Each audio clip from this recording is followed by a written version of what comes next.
Gratuity benefits 100% వస్తే, income tax benefits 100% ఇస్తే, flight reimbursement benefits కూడా పూర్తిగా వెనక్కిస్తే, ఇటువంటి బెనిఫిట్స్ ఎక్కడా కని విని ఎరగని బెనిఫిట్స్ ఇస్తేనే పారిశ్రామికవేత్తలు మన రాష్ట్రానికి వస్తారు. పారిశ్రామికవేత్తలు మన రాష్ట్రానికి వచ్చినప్పుడే, పరిశ్రమలు పెట్టినప్పుడే, లక్షల కోట్లు తీసుకొచ్చి పెట్టుబడి పెట్టి పరిశ్రమలు పెట్టినప్పుడే లక్షల్లో ఉద్యోగాలు వస్తాయి. అది ఎవరు చెప్పవలసిన పని లేదు, ఏ ఒక్కరిని అడిగినా కూడా చెప్తారు. అది అందరికీ తెలిసిన విషయమే. అటువంటిది అన్నీ తెలిసి కూడా ఇవాళ చంద్రబాబు నాయుడు గారు ఇవాళ రాష్ట్ర పిల్లలతో చెలగాటమాడుతూ ఉన్నాడు. ఎన్నికలకు ముందు ఇదే చంద్రబాబు నాయుడు గారు ఏమన్నారు? టీవీ ఆన్ చేస్తే చాలు, ఇంటికి పోతే మనకంతా ఏమి వినిపించేది? జాబు కావాలంటే బాబు రావాలి అన్న మాట వినిపించేది. బాబు ముఖ్యమంత్రి అయ్యాడు, జాబ్ ఇవ్వకపోతే ప్రతి ఇంటికి 2000 రూపాయలు నిరుద్యోగ భృతి ఇస్తానన్నాడు. 1,75,00,000 ఉన్నాయి రాష్ట్రంలో ఇల్లులు. 1,75,00,000 ఇల్లుల్లో ఉన్న పిల్లలు ఇవాళ అడుగుతా ఉన్నారు, జాబ్ ఎప్పుడు ఇస్తావు బాబు? జాబ్ ఇవ్వకపోతే 2000 రూపాయలు నిరుద్యోగ భృతి ఎప్పుడు ఇస్తావని. సమాధానం ఉండదు బాబు దగ్గర. చివరకు ఆయన చెయ్యడు. చివరకు అంతో ఇంతో పిల్లలకు మేలు జరిగేది ఏదైనా జరగాలి అని అంటే, ఇటువంటి పరిశ్రమలకు ప్రత్యేక హోదా వస్తే, ఇటువంటి ప్రత్యేక హోదా వల్ల వచ్చే బెనిఫిట్స్ వల్ల వచ్చే మంచి వల్ల చాలామంది పారిశ్రామికవేత్తలు ముందుకొచ్చి పరిశ్రమలు పెట్టి, వాళ్ళు పరిశ్రమలు పెట్టి లక్షల కోట్లతో వాళ్ళు పెట్టుబడి పెట్టి వాళ్ళు పరిశ్రమలు పెట్టి లక్షల ఉద్యోగాలు వచ్చే అవకాశం ఉన్న ప్రత్యేక హోదాను కూడా చంద్రబాబు నాయుడు గారు నాశనం చేస్తూ ఉన్నాడు అని అంటే, ఇవాళ ఇటువంటి మనిషేనా అని అడుగుతా ఉన్నా.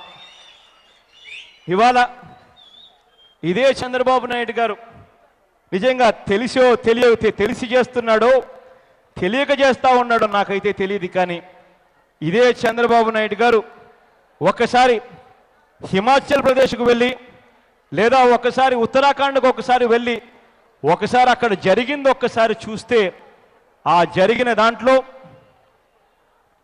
వాళ్ళకు జరిగిన మేలు ఏమిటి అని ఒక్కసారి వెళ్ళి చూస్తే ఆశ్చర్యంగా అక్కడ కనిపిస్తాయి. ఏ రకంగా ఉద్యోగ అవకాశాలు ఉత్తరాఖండ్లో అయితే రాష్ట్రంలో 2000 పరిశ్రమలు వచ్చాయి. 30,000 కోట్ల పెట్టుబడులతో ఒకేసారి 130% అధికంగా పరిశ్రమలు ఏర్పాటు కావడం వల్ల ఉపాధి అవకాశాలు 490% పెరిగిన పరిస్థితి ఉత్తరాఖండ్లో మనం చూస్తూ ఉన్నాం. చిన్నదైన రాష్ట్రం. హిమాచల్ ప్రదేశ్ అయితే దాదాపుగా హిమాచల్ ప్రదేశ్ ప్రత్యేక హోదా వల్ల ఏకంగా 10,000 పరిశ్రమలు అక్కడ వచ్చాయన్నది మనకు అందరికీ కూడా తెలుస్తుంది. మరి ఇంత మేలు జరుగుతూ ఉంటే 972 కిలోమీటర్ల సముద్ర తీరం ఉన్న రాష్ట్రం మనది. మరి ఇటువంటి బెనిఫిట్స్ మనకు వచ్చినప్పుడు ఈ 972 కిలోమీటర్ల సముద్ర తీరంతో ప్రతి జిల్లా ఒక హైదరాబాద్ అవుతుంది అన్నది మనం మర్చిపోకూడదు. ఉద్యోగాల దగ్గరికి మనం వెళ్ళి వాళ్ళకు అప్లై చేసి వాళ్ళు నో వేకెన్సీ అని చెప్పి బోర్డు పెట్టుకునే పరిస్థితి నుంచి మారి కథ మనమే మాకు ఈ కంపెనీ వద్దు, ఈ కంపెనీ మాకు కావాలి, ఆ కంపెనీ మనకు కావాలి అని చెప్పి మనమే వాళ్ళను వద్దు అని చెప్పే పరిస్థితి కూడా వస్తుంది అన్నది మనం మర్చిపోకూడదు. కాబట్టి ప్రత్యేక హోదా గురించి ఇవాళ ప్రతి పిల్లాడికి తెలియాలి. చదువుతా ఉన్న ప్రతి పిల్లాడు ఏ కాలేజీలో చదువుతా ఉన్నా, ఏ యూనివర్సిటీలో చదువుతా ఉన్నా జరిగే మేలేమిటి అన్నది ప్రతి ఒక్కరికి అర్థం కావాలి. ప్రతి ఒక్కరూ ఇంకొక నలుగురికి చెప్పాలి, మన హక్కు ఇది, ఈ హక్కును మనం అడుక్కోవడం లేదు, ఇది మన హక్కు అన్నది చంద్రబాబు నాయుడు గారికి అర్థమయ్యేట్టుగా చెప్పాలి, పైనున్న కేంద్ర ప్రభుత్వానికి అర్థమయ్యేట్టుగా చెప్పాలి.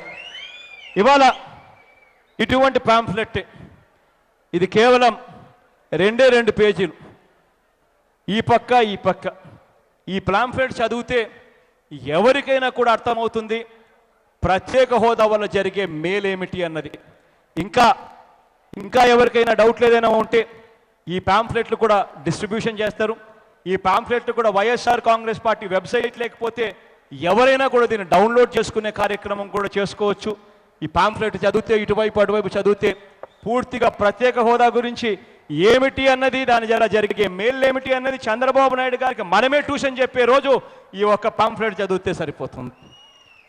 ఇవాళ ఇదొక్కటే కాకుండా ప్రత్యేక హోదా అన్నది ఏమిటి అని ఇంకా తెలుసుకోవాలని ఇంకా డీటెయిల్గా పోవాలని అనుకుంటే government of India finance department అని కొట్టి స్పెషల్ కేటగిరీ స్టేటస్ అని కొడితే వెబ్సైట్లు కూడా ఓపెన్ అవుతాయి. అక్కడ కూడా రకరకాల వెబ్సైట్లలో ఈ రీసెర్చ్ మెటీరియల్ కూడా దొరుకుతుంది. అవన్నీ కుదించి దాంట్లో ఉన్న మెటీరియల్ని ప్రతిదీ కూడా తీసి ఈ వెబ్సైట్ ఈ 2 పేజీల పాంఫ్లెట్లో పూర్తిగా సుదీర్ఘంగా కూడా చెప్పాం.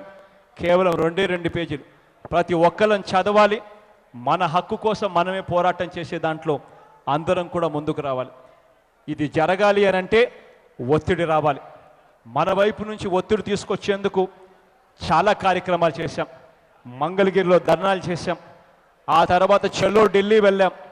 ఆ తర్వాత బంద్ ప్రకటించాం. 26వ తారీఖు నుంచి నిరవధిక నిరాహార దీక్షలో నేనే కూర్చునే కార్యక్రమం కూడా చేస్తూ ఉన్నాం. కానీ వీటి అన్నిటితో పాటు మీ అండదండలు కావాలి, మీ సపోర్ట్ కావాలి.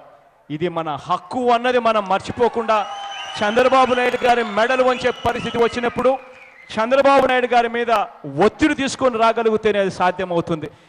ఏ రోజైతే చంద్రబాబు నాయుడు గారు బీజేపీ ప్రభుత్వానికి అల్టిమేటం ఇస్తాడో, ఏ రోజైతే చంద్రబాబు నాయుడు గారు నెల రోజుల లోపల మాకు ప్రత్యేక హోదా ఇవ్వలేకపోతే మేము మా కేంద్రంలో ఉన్న మంత్రులను ఉపసంహరించుకుంటాము అన్న మాట ఏ రోజైతే చంద్రబాబు చెప్తాడో ఆ రోజు ఖచ్చితంగా బీజేపీ కిందికి వచ్చి ఇచ్చే కార్యక్రమం కూడా జరుగుతుంది. బీజేపీ మీద ఒత్తిడి రావాలి, చంద్రబాబు నాయుడు గారి మీద ఒత్తిడి రావాలి. చంద్రబాబు నాయుడు గారు మీద ఒత్తిడి వచ్చి ఆయన బీజేపీ మీద ఒత్తిడి తీసుకొచ్చే కార్యక్రమం జరగాలి అని అంటే అది కేవలం